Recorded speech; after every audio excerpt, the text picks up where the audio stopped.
সুপ্রভাত, আবার চলে এলাম সকলের সামনে আমাদের রান্নাঘরে। আজকে আমি তৈরি করে দেখাবো সাবুর লুচি। এটা যে কোনো উপোসের দিন, একাদশের দিন এই লুচিটা করে খাওয়া যাবে। প্রথমে বড় দানা সাবু নিয়েছি, এটাকে আমি কড়াইয়ের মধ্যে শুকনোভাবে কিছুক্ষণ ভাজা করে হালকা একটু ভেজে নেব। নিয়ে ঠান্ডা করে ওটা মিক্সিতে একদম গুঁড়ো করে নেব। নিয়ে আমি ছাঁকনি দিয়ে ভালো করে চেলে নিয়ে দানা দানা যেটা থাকবে সেটাকে ফেলে দেব। দিয়ে এবার ওর মধ্যে সেদ্ধ করা আলু, সেদ্ধ করা কাঁচা লঙ্কা, আদা বাটা, ধনেপাতা কুচি, পরিমাণ মতো নুন, স্বাদ মতো চিনি আর সাদা তেল দিয়ে ভালো করে ময়মটা দিয়ে এবার মেখে নেব। নিয়ে এবার ময়দা দিয়ে লেচিগুলো কেটে নিয়ে ময়দা দিয়ে এবার বেলবো।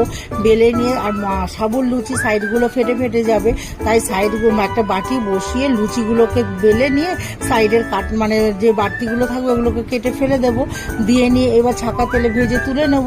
নিয়ে পরিবেশন করব। আর এই নরম লুচিটা খুব নরম হয়। তাহলে তৈরি হয়ে গেল আমার সাবুর লুচি।